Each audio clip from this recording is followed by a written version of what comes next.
I will be quiet. I want Uri to introduce himself a little bit more, talk for a few minutes, and then please ask him questions. So welcome to Uri, and thank you for joining us. By the way, in honor of you, Uri, I'm going to change my background here. Where'd I go? Let's see if he gets this here. Do my little, is that good? Oh, very nice. That's where I live, right there. I think behind you. That's my house. Very nice, very nice. Thank you, Rabbi Katz. It is a pleasure to be with all of you. My name is Uri. I've been living in Israel most of my life. We moved here from Chicago when I was 10 years old. I grew up in Jerusalem, somewhat of a normative path, I would say, after high school, the military, and from there I traveled the world for about a year. We have to get off the island here for a while and came back. School and family, I'm married. I have 3 daughters, some more school along the way. And I have been involved in Jewish education for about 23 or 4 or 5 years now, since the mid-90s. And most of it has been in tour education of some kind. I taught in the classroom for many years. We were in Boston for 3 years. We spent some time closer to my wife's family. And I was the director of education of a synagogue there. We've been back now for a decade, back in the city of Modi'in, which is about halfway between Jerusalem and Tel Aviv. It's also the location where the story of Hanukkah was born, when the Maccabees fought the Greeks back in 167 before the Common Era. And since Corona broke, and essentially our economy broke, I took a deep breath and started contacting communities that I've been working with for years in the States, mostly some in Canada, and started teaching and guiding online various variations of Jewish education, Israel education, in courses that I've been teaching, as well as virtual tours. So it allowed me to stay rooted, grounded, sane, not bankrupt, all of the above. Thank God we are all healthy. And that is as important as things get these days. And I'll get to what's going on in Israel. When Neil asked me to join, and hopefully, are we still within the 40 minutes do I have? Is that 40, 45? Okay, great. So one of the things we tried to do, we thought we would do, is that on the one hand, he asked if I could share my perspective as an Israeli, or perhaps to zoom out a bit and what do Israelis think about a lot of things. But also perhaps to put into context the current events of what's going on today, to take what you've heard from him over the last 3 sessions and to put into some kind of context.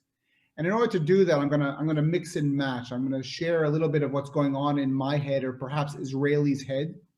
That'll bring us up to, I don't know, the last 15 years or so, 20 years. And then we'll zoom in at what's going on now. All right, so that'll be some of what we do. I'll fill in some of the gaps, at least with the current events that I heard as Rabbi Katz kind of framed for us to a certain degree. I'll fill in some of those gaps. And of course, we'll leave questions for the end. That's the plan. And what I'm going to do is I'm going to share my screen as well. And Neil, could you make me a co-host? Would that be okay? So that I can share. I put together some slides. All right, excellent. And if for whatever reason I freeze, technology is not with us, then Rabbi, just kind of WhatsApp me or something so I know that I'm talking to myself. All right. So I'm going to share my screen, and then towards the end I'll come back. So if there are questions that come up along the way, you can jot them down, and then we'll come back to them if that's okay. I'll kind of go through everything, and then we'll come back at the end for any questions you might have. All right. So let's do this. Okay, 1 second there. All right, so let's get rid of this, and we're going to share this. Okay, sorry. 1, 2, and 3. Okay, there we go. So I tried to frame, we didn't exactly sit together to figure out exactly what we would call it, but this is kind of where I left things. What's going on? What do we feel? What do Israelis think? I think the feeling and the thinking is as important to understanding Israel as the facts are. Now, if you want to know where's our head, what's going through our head when we think about what's happening today, I put together a series of images that you'll be able to view, some of which you might have already seen in the last 3 sessions with Rabbi Katz. But I think stringing them together in a consecutive line of dots will help you better understand where I'm coming from, and perhaps Israelis at large, even though that's quite a generalization. So first thought, thinking about Israel, I'm thinking, and again, understand or don't understand, what you're looking at right now is the Euphrates River in Iraq. And I'm thinking, by the rivers of Babylon, there we wept when we wept for ye Zion. So I'm thinking of exile, and I'm thinking of an ongoing 2,500 year memory of a place that I want to return to. And if I jump ahead all the way to the 19th century, I'm thinking about what's happening in Europe. I'm thinking about transitions that are going on in Europe, and nationalisms that are happening, and industrialization that's happening. And I'm thinking of anti-Semitism that's on the rise. And I'm thinking of choices that have to be made. And we see migration of people that are going to go to the Golden Medina. They're going to go through Ellis Island and the Statue of Liberty. And there's going to be those who choose not to replace one diaspora with another. And they're going to go to the ancient city of Jaffa in the land of Israel. This will be at that time where Theodor Herzl is saying in no less than 5 years, but no more than 50 years, there'll be a Jewish state. He says that in 1897. And then I'm thinking of the Balfour Declaration during World War I. His Majesty's government sees with favor the establishment of a Jewish homeland in Palestine. It sounds great. It means very little, but we'll take it. It's a moment. And I'm thinking of 1947. I'm thinking of the ship Exodus, which is only part of a much larger stream of Jews who are trying to break the blockade put in place by the British already from the 1920s, even during the Holocaust, and also after the Holocaust. Most of those who try and break the blockade into what was then called Palestine are caught and sent to Cyprus, or sent to internment camps, or sent back to Europe.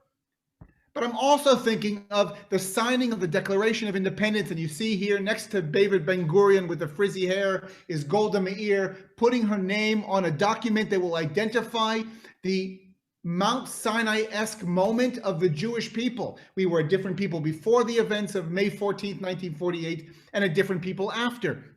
And we have to remember, this is after the offer for partition that would say, okay, let's have a Jewish state and an Arab state and an international area. And the Jewish leadership said, we don't like it, but we'll take it. And the Arab leadership said, we're not going to take it, and there's going to be war. I say leadership because we don't know what the people wanted, but that was the reality. And I'm thinking of the aftermath of the War of Independence. And I'm thinking of Israel with no infrastructure, no ability to sustain itself, having lost 1% of its population in the war. 6,000 Israelis died in that war. Israel says to its brothers and sisters, Holocaust survivors, Jews from Yemen, Jews from Morocco, Jews from Iraq, and so on and such, come, this is your home. We don't know what you're going to do with you, but we'll figure it out later. And in fact, every mistake that could have been made with these ways of immigration were made. And yet we transform ourselves when we say, this is your home. You can find refuge here. And it's not that Israel was solely a place to go to because things were bad. There was absolutely a push factor, meaning there was anti-Semitism and riots and death and murder. I'm not even talking about the Holocaust. But it was also the pull factor. That's what's going through my head. In addition, I'm thinking about the fact that it hasn't always been great. I'm not even talking about the Arab world. Internally, on top of the stage here, you see Menachem Begin in 52, who is telling the people, as the leader of the opposition of our government, we will burn this country down before we accept reparations from Germany. Now, David Ben-Gurion is the prime minister. He knows we have no other choice but to accept it. But we were almost at civil war so soon after the war was over. And I'm also thinking about 1966, when Israel realizes we need to live up to our own ideals that were written down in our Declaration of Independence, that everyone is equal. What country gave Arab women the vote first in the Middle East? Israel, as they were equal citizens. And yet They weren't, because up until the year 1966, even though in our first Knesset of 49, there were parliamentarians, MKs, members of Knesset, who were Arab Israelis. The Arab Israeli population of Israel was held under martial law, because we have to remember that for 19 years, we're dealing with ongoing terror, and Israel doesn't have the wherewithal or the ability to deal with this, and puts all of the Arab community under martial law. That's lifted in 1966. This is after the PLO has been born in 64 and even before 1967. But Israel says, whatever our issues are, we need to live up to our own ideals, and that law is then going to be repealed in 66. And I'm thinking of the paratroopers who fought in 1967 and risked and gave their lives to unify Israel, but also to push back and to create barriers that would include the Sinai Peninsula and the West Bank and the Golan Heights, so that we don't have to raise another generation in the bomb shelters. And I'm thinking of the Yom Kippur War, which we absolutely won in 1973, as Golda here is flying between the different fronts. Jordan stayed out of that one. And I'm thinking about the fact that, how do I know that Israel won? Israel won because we weren't annihilated. We weren't annihilated because, well, we stood in the breach. And we pushed the Syrians back, and we pushed the Egyptians back, and ultimately, with the ceasefire, we return to the boundaries that were created in 1967. And yet we lost the war. We lost the war because 2,700 Israelis were killed in 3 weeks, 3 times that were wounded at a time when 3.5 million was the population. So whatever decision Israel will make from now onward, in the back of our minds is the Yom Kippur War. By the way, we're also thinking about how we think differently and remember differently, even things like the Holocaust and heroism. If up until now we're thinking heroism were those who fought in the ghettos or rebelled against the Nazis or were the partisans in the forest, and only them, and everybody else, do me a favor, don't tell me your story. And we begin to realize there's more than one way to be a hero. And that, in fact, giving a hand to a child and getting on the train, giving strength to that child, knowing where you were going, was heroism. So there's a transition in how we think as Israelis. And I'm thinking about the fact that in 1977, Israel will win the European Basketball Cup.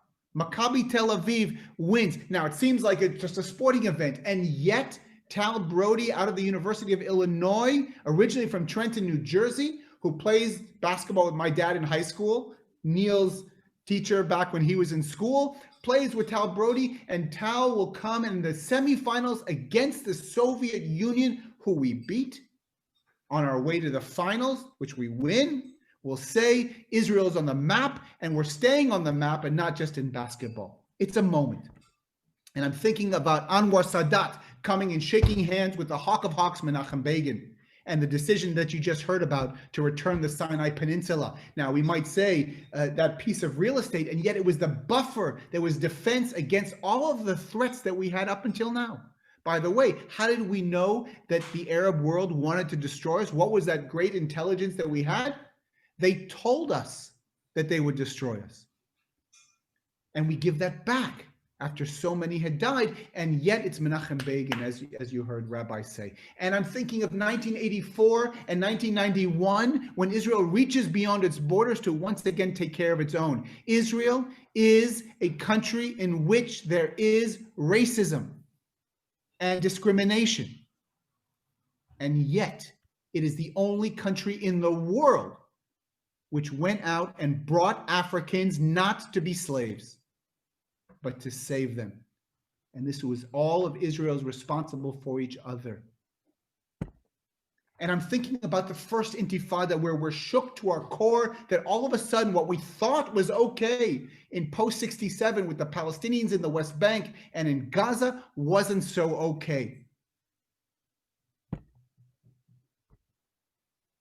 And I'm jumping ahead to 1993 in September on the White House lawn. You saw this image just before, and I have to concur with Neil's counselor, because in fact, there wasn't an eruption of joy.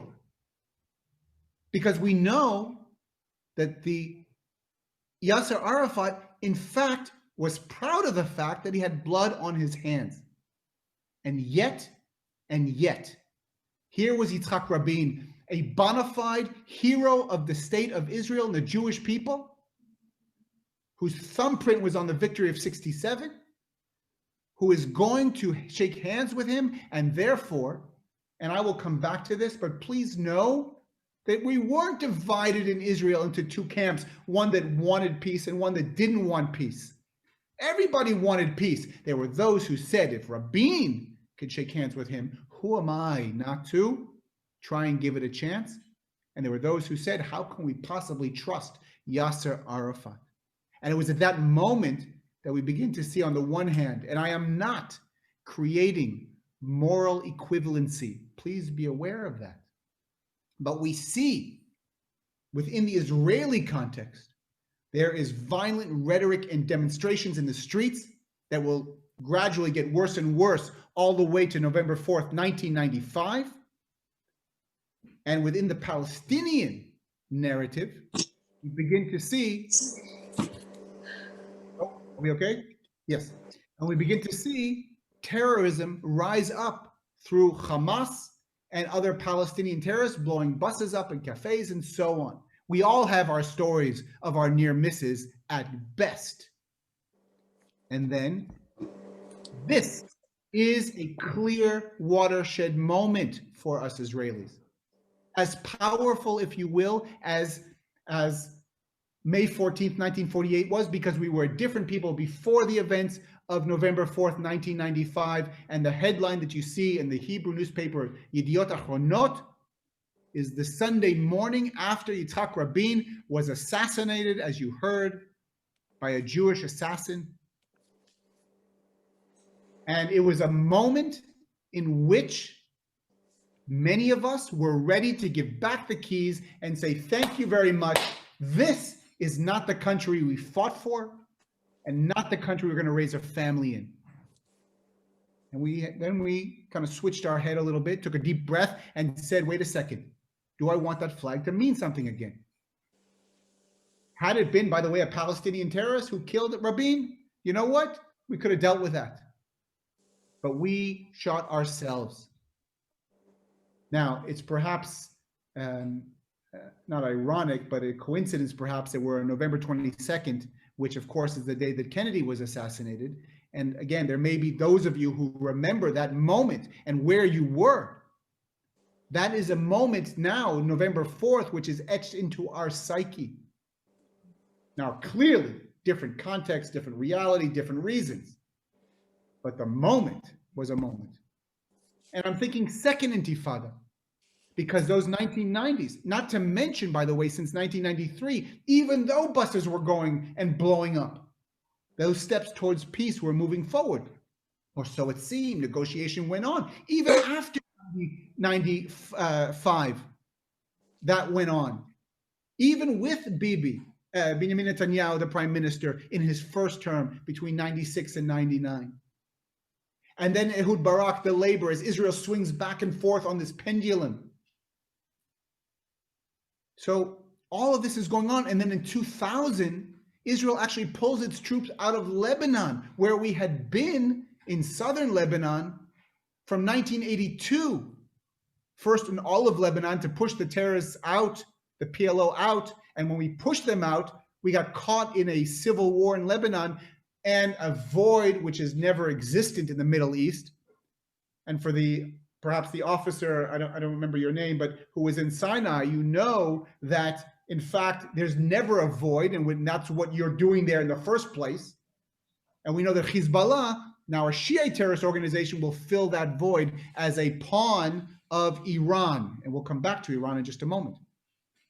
But all in Israel, Ehud Barak, labor, left wing prime minister, pulls our troops out of southern Lebanon. And I will tell you, those of us in combat units at the time spent much of our time in those 18 years in southern Lebanon, lying in wait in Lebanon so that we weren't dealing with terrorists in the children's homes of the kibbutzim, the agricultural communal settlements in the north. And then this breaks out, this intifada, the Palestinians, much more violent. And as Rabbi Katz alluded to, that what became clear is that the thumbprint of Yasser Arafat is literally signing the checks of the funding of this very violent Palestinian uprising.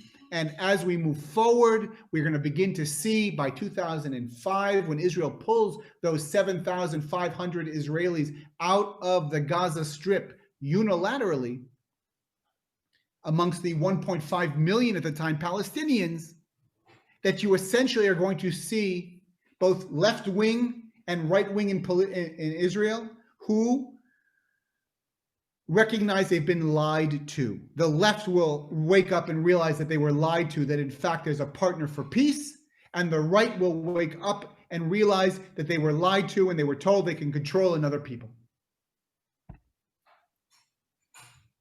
While this second intifada, intifada in Arabic means a shaking off, is going on, Israel decides to implement a barrier that will run more or less along the Green Line, which was the border between Israel and Jordan between 1949, right after the War of Independence, and 1967, the actual border, when after the War of Independence, Jordanian soldiers and Israeli soldiers sat around a table on the island of Rhodes, and they said, where are your troops? Where are our troops? Somebody hand me that green wax marker over there. Let's outline that.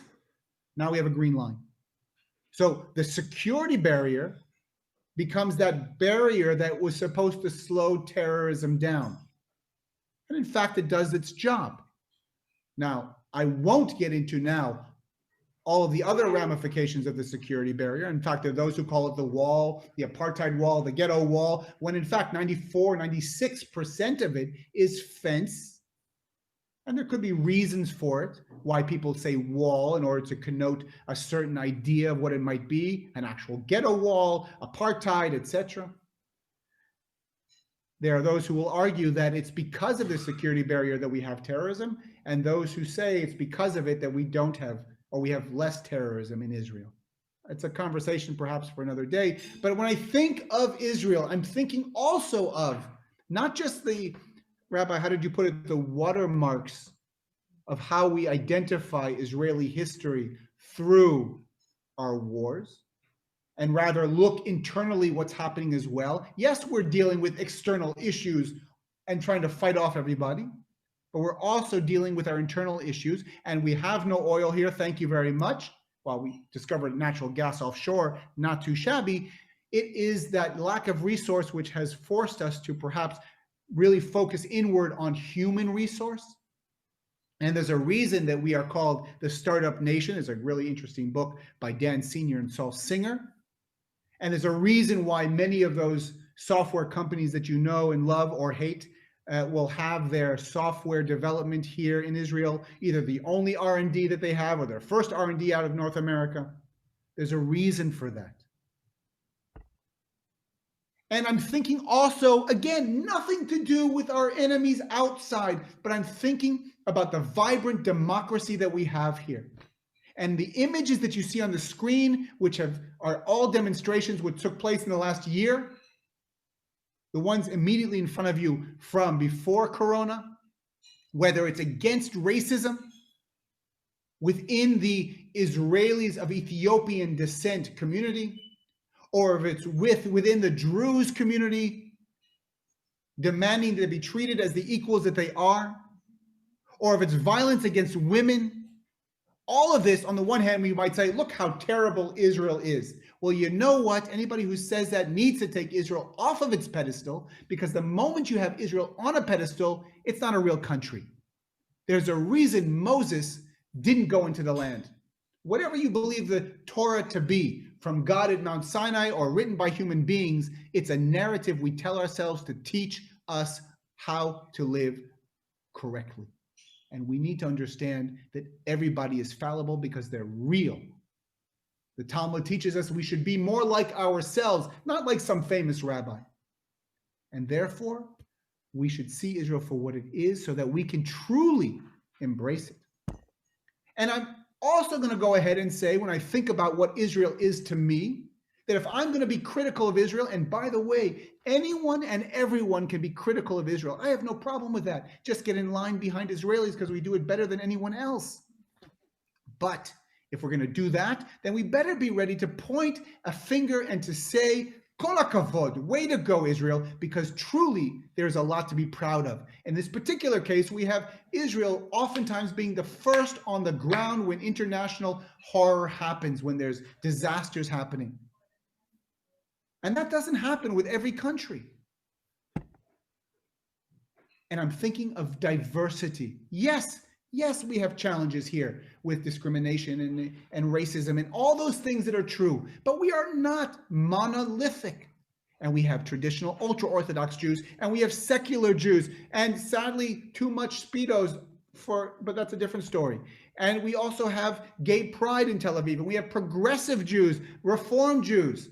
By the way, that's daughter number 2 right there in the middle at her bat mitzvah, just saying.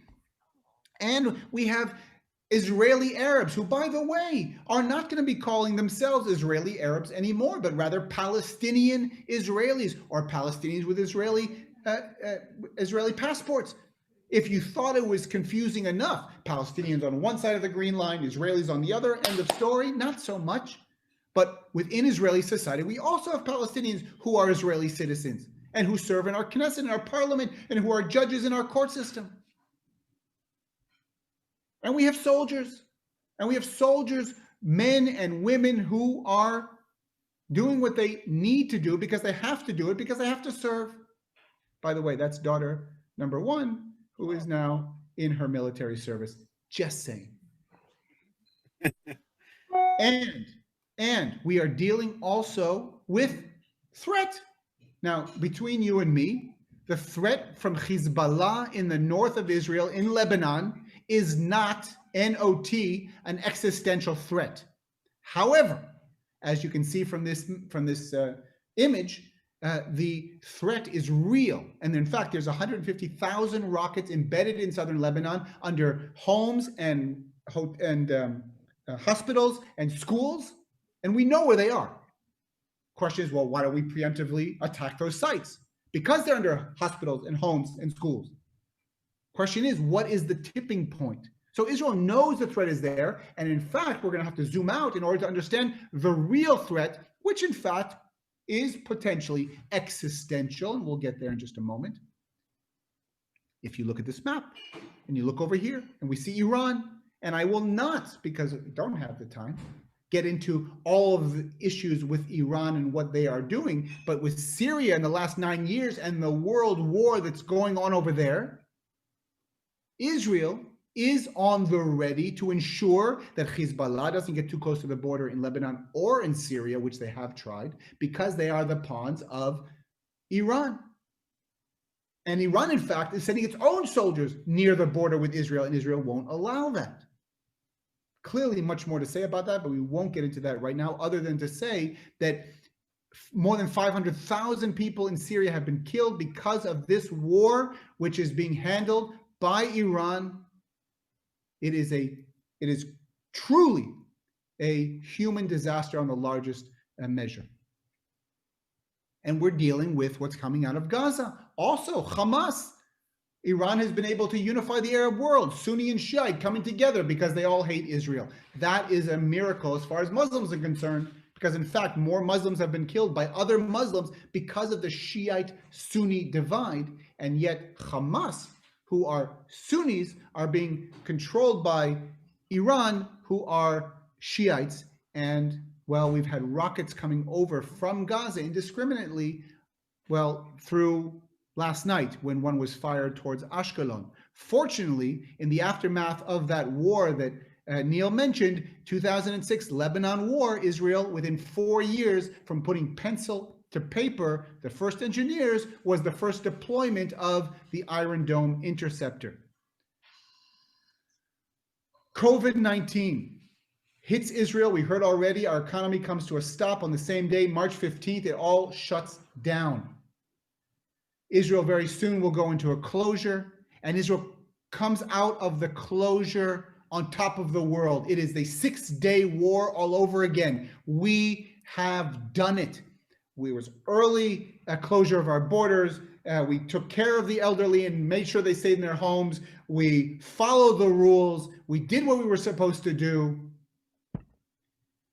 And within all of that, we also have an election going on. And ultimately, a unifying factor which brings the left and the right together, which at the time was going to be Likud party, the major right-wing party, and blue and white, which has surpassed Labor, which is really just dissolved as the major center left-wing party, will come together in what will be called a national unity emergency government.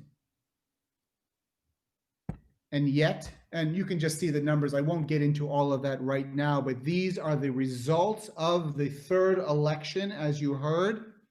The first time we've had that, where and again, it's a whole other story of how we get to our coalition governments. But the bottom line is that a national emergency government came out of it, which would deal with coronavirus, COVID-19.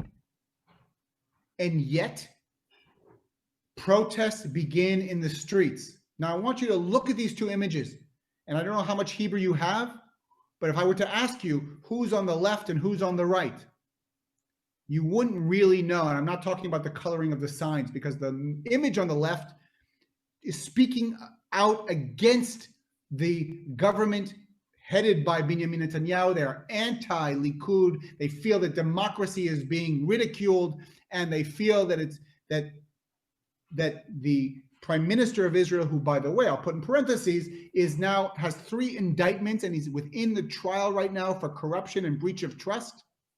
And those on the right on the screen that you're looking at, in the white sign, it says Dreyfus Affair. So these are people who are supportive of the Likud party, and you can see that they all have the Israeli flag. As part of the process, as we come out of that first phase, that first closure, which we were on top of the world, we conquered Corona, all of a sudden, we're now having a plan which is being pushed forward by the United States and the Trump administration, which will call for annexing 30% of the West Bank,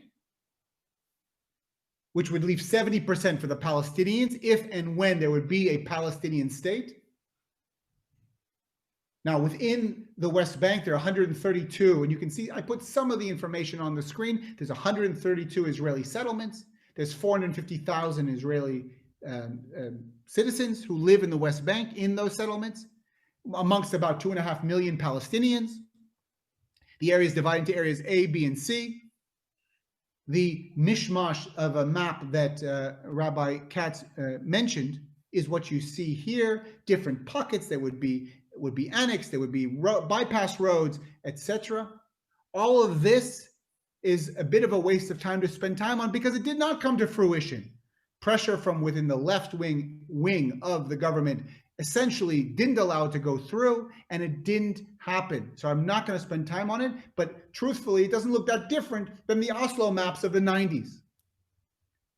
And what else is Israel dealing with? These are those terror balloons that you might have heard of the Palestinians who are, well, filling up helium and then tying explosives to them. Wherever they land on the other side of the Gaza Strip. Now, we could get into a lot of depth of the rights and wrongs that were done in the Gaza Strip, which I won't get into, but Israel, on the one hand, is pained by the pain of the Palestinians in the West Bank who are hijacked by Hamas. And yet the Iron Dome was created in order to prevent casualties on the Israeli side, Jewish casualties, Muslim casualties, Christian casualties, and in fact, saved Israel, as a 90% success rate of intercepting. It's a needle in a haystack again and again and again. And it also saved Gaza, because had all of those rockets landed where they were intended in the civilian populations, Israel would not have a choice but to level Gaza. That is just the reality on the ground as a country defends itself. Now, I'm going to just quickly go through with coronavirus. We end up with a reality in which 6-day war, we are on top of Olympus, we are as strong as we imagined, and then in the 2 months after we return to normalcy, Israel sends into a sets itself into a tailspin in which we destroy ourselves. And we end up in the middle of September with 9,000 new cases a day. When we came out of closure, we had 12. And we have, on the eve of Rosh Hashanah, on Friday, September 18th, we go into our second closure. The numbers are less important right now. Within all of this going on, actually 3 days before the closure, we have the Abraham Accords, in which it seems as if, and Rabbi Katz alluded to this when he talked about Thomas Friedman in the article in the early 2000s, but what we see is what people, when people spoke of the Israeli-Arab conflict, tied in tightly with the Palestinian-Israeli conflict, and in fact, it's all one and the same, it seems as if that's not entirely accurate, because there seems to be Gulf states that were willing to raise to the surface what had previously been subterranean relationships, as we begin to see Israel begin to all of a sudden realize we're not alone in the Middle East, with the United Arab Emirates and Oman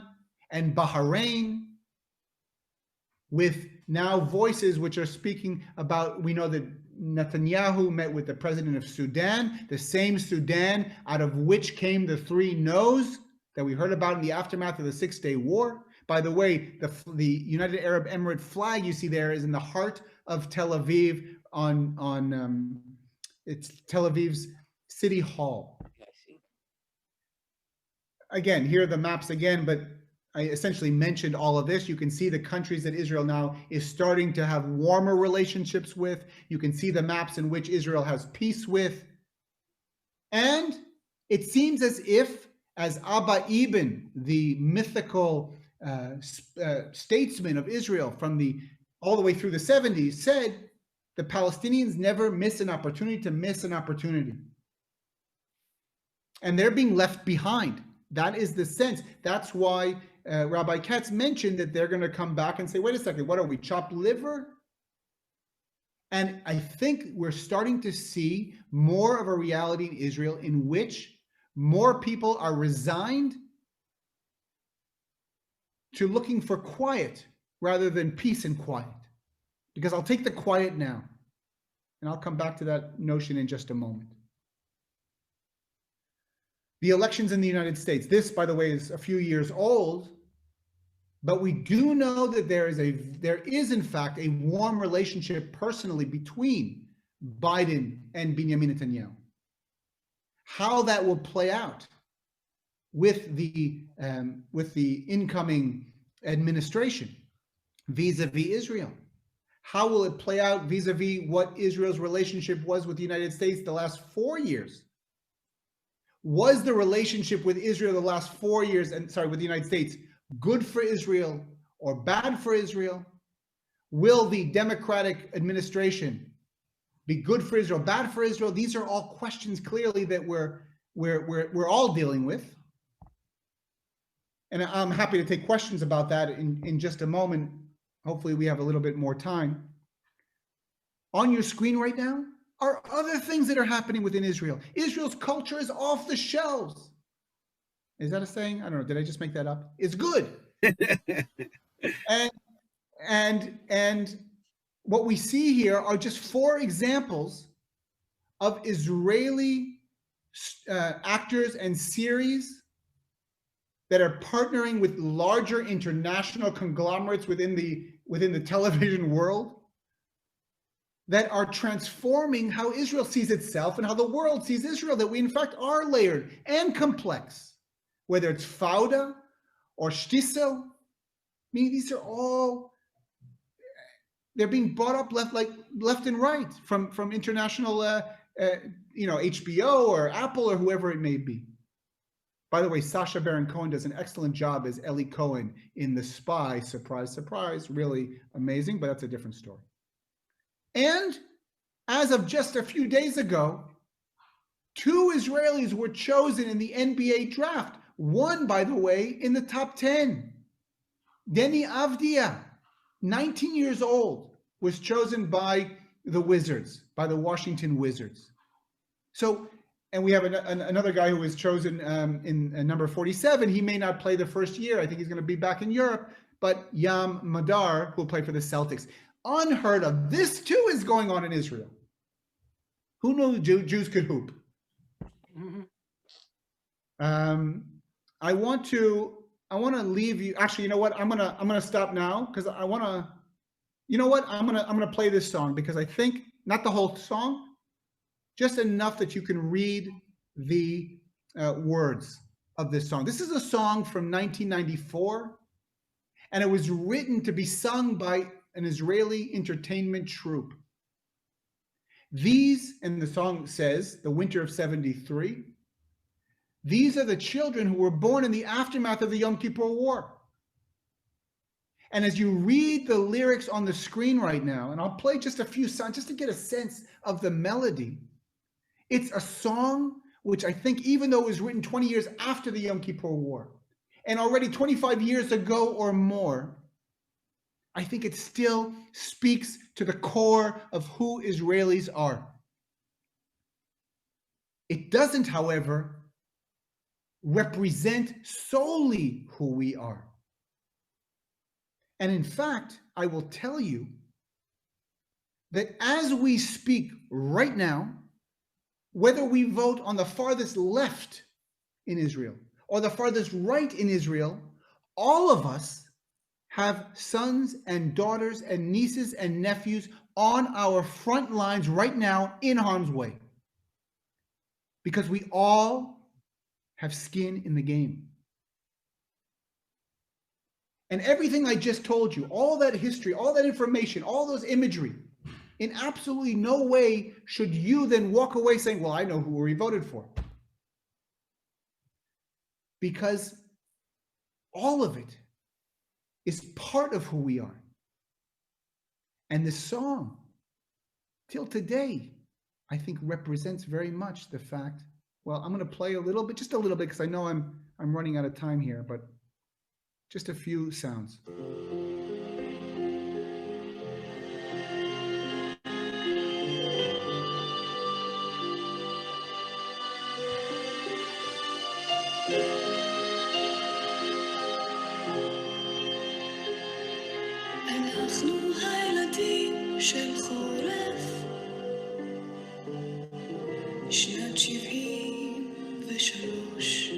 Okay, you can children of 73, winter of 73, you can find it. But mom and dad, you promised us, you lied to us. You said there was no more war.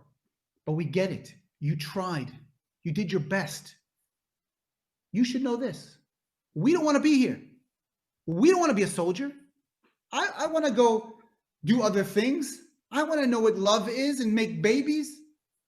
But it's my turn. And rest assured, just like you had my back, I have yours. Now, there's more to share, obviously, and I'm kind of fighting with, did I give enough? Did I not give enough? How do I express in 45 minutes who we are and also touch on what's happening today? And I have to tell you, it's a whirlwind. I'm second guessing myself even. Because what I really hope you aren't left with is that we're just about these wars. Because there's so much more that is here. Things that are good, things that are bad. And yet, there is a certain sense in Israel, not fatalistic, that existential, I have nowhere else to go, what's going to be? I'm not here to die for my country. I'm here to live for my country. And I'm not just here as a refuge. I'm here because of an ancestral pull to a land, and greater Israel. I will tell you, Neil, you were more wary about saying whether or not everybody in Israel. Nobody in Israel is calling for a greater Israel. If there happens to be an evangelical somewhere that wants a greater Israel, you know what? Take Texas. It's bigger than greater Israel anyway. even, I would say, even on the right, there is a resolution that there is no more greater Israel. There's no east bank of the Jordan River, as was Palestine when the Balfour Declaration was promised, etc., that very quickly became Transjordan as it was invented by the British as compensation for the McMahon-Hussein letters and so on. So let's get that out of the way.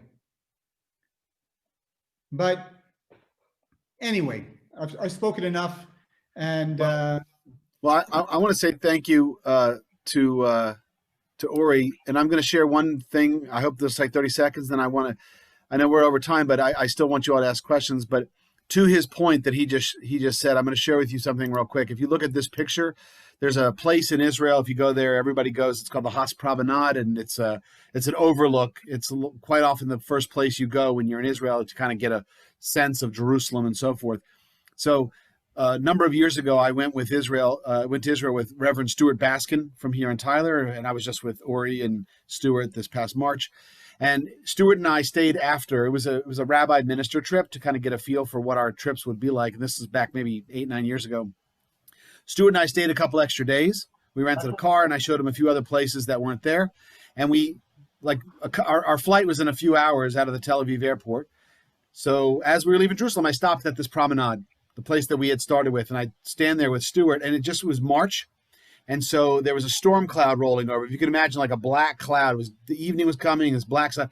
So I started imitating an Israeli, just being funny to Stuart. And I said, this storm, I sounded French for a second. But anyway, I can't say the storm cloud is coming. Your vision, your clarity of Jerusalem is being obscured in this cloud, which is the perfect metaphor, right? Like if you leave here, Israel, with a sense of clarity about everything that's going on, you missed it, right? You should be confused. By the way, imagine trying to explain America to somebody and how complicated we are as a nation. I think the amazing thing about Israel is it's only 72 years old.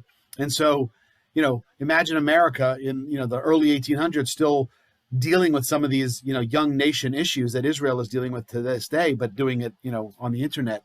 The confusion, the complication, the complexity of everything from its social issues to its political issues, its financial issues, its militaristic issues is as complicated here as it is there.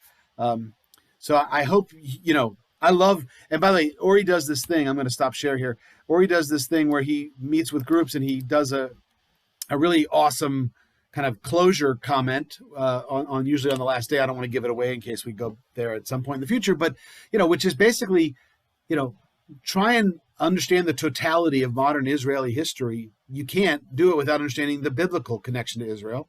And that's why we said at the beginning, it's like drinking water through a fire hose. So I'm going to stop. And does anybody have any questions for Uri? It could be political. It could be personal. It could be what is Modi'in? Could be all that. Anything and everything. So what was it like when you were transitioning from U.S. to Israel? What was your aliyah like? When I was 10?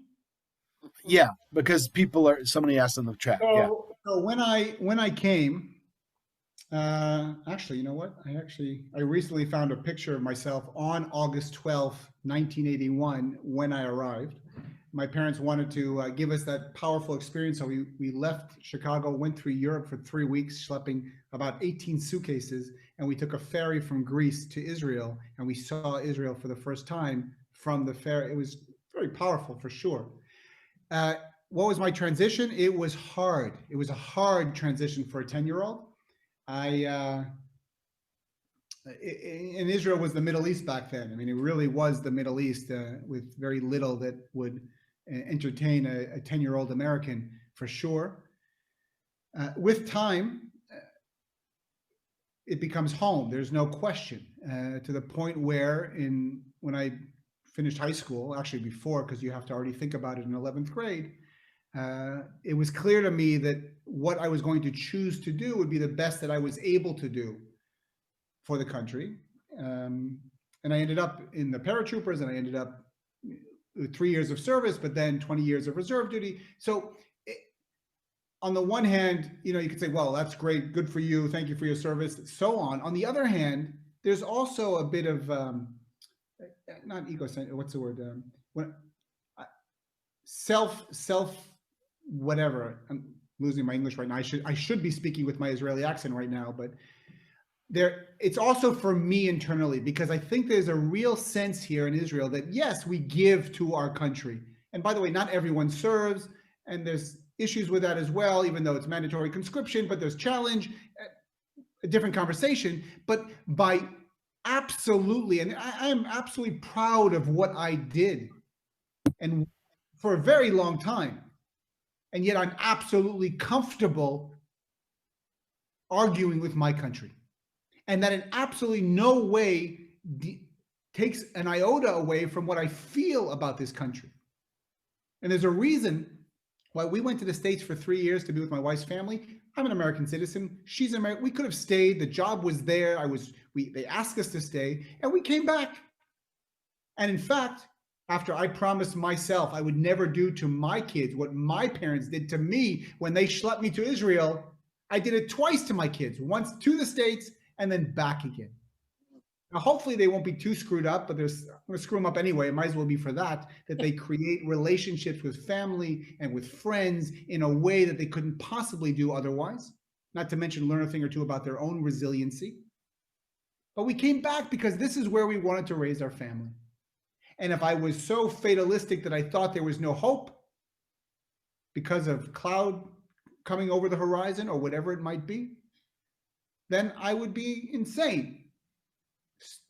And I say that not being a doctor of any kind, because why would I want to put my children in harm's way? And in fact, I feel that this is the place, because of our connection, not just to our biblical ancestry, but to our Hasmonean ancestry of the days of the Maccabees or the Second Temple period, both when we succeeded and when we failed a lot. In fact, the temple fell and was destroyed, not because of the Romans, the rabbis teach us, because we couldn't get along with ourselves. And it was because every moment after that, somebody stood up, dusted themselves off, and said, I've been inspired enough by the generation that came before, there's got to be something there. And they then inspire the one that came after. And we are all part of a link, whether we live here or we live in Tyler. We're all connected. Anyway, it was good.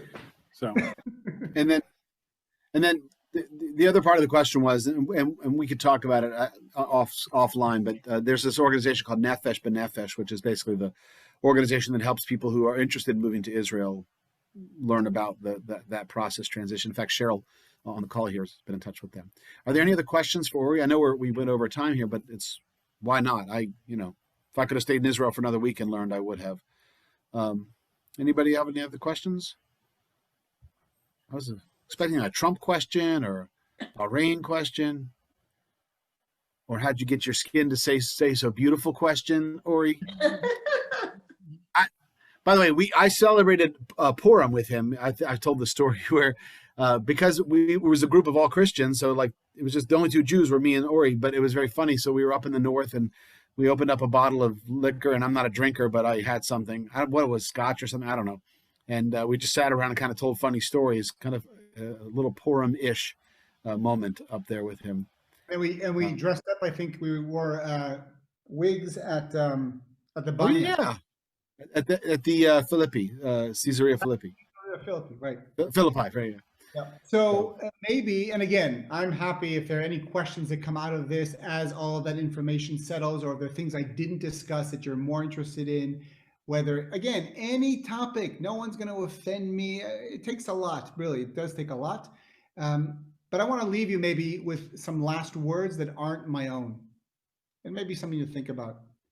I would say that the poet laureate for sure of Jerusalem, and maybe even all of Israel, passed away about 20 years ago. His name was Yehuda Amichai.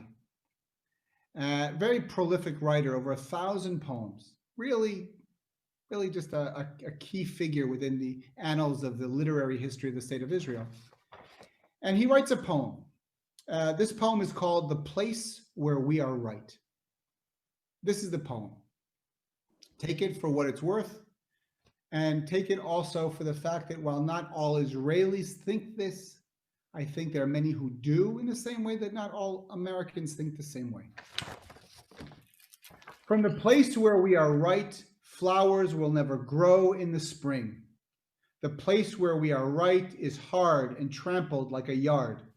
But doubt and loves dig up the world like a mole, a plow, and a whisper will be heard in the place where the ruined house once stood. This poem doesn't dictate what we should be thinking, who is right, who is wrong. But I think what Amichai is doing is allowing us the validity to be able to recognize I can think through something. I don't have to be so rooted that I can't listen. Now, by the way, that doesn't mean that we can't fall back on our original opinion based in real facts and be true to what we believe. But I think part of that, even being able to argue the argument of the other side, is, well, essentially strengthens our own opinion. So that's kind of where I'm at right now. My youngest daughter is 13. She's in 7th grade. My middle daughter is 17. She's in high school. She's in 12th grade, working very hard, finishing up school this year. And my oldest is 20, and she is a first sergeant in the Iron Dome unit. And she's actually just north of Gaza right now with her own soldiers, which is incredible to me because she can't pick up her socks off the floor of her room. And yet here she is on our front line. Go figure. That's us. That's us in a nutshell. And hopefully, you know, we, I know what I wanted to show you, actually. This is the last image I put on specifically for our time together. This is a great song, but this is what I wanted to show you. This is the last image I wanted to show you. And if I think about who we are in Israel, on the one hand, on the right, you see very recent finds just a few months ago, in actually not far from that image that Neil showed you when he was with Baskin. And what we see here is something which is indicative to a time when King David ruled Jerusalem. Wow. And yet on the left, what you have there are two of my daughters who are a few years ago, a few years now, a lot of years, looking after I schlepped them up a mountain for a 4 a.m. hike so that they could see their first sunrise. They're south of Masada, overlooking the Dead Sea, looking towards the mountains of Jordan. And they're seeing their first sunrise. And I amazingly got them seeing their first sunrise. But for me, that is also indicative of where we as a Jewish people are. We are on the one hand rooted in our past, and we are continuously, and perhaps with no other choice, looking to a better tomorrow. Excellent. Thank you. So there you go.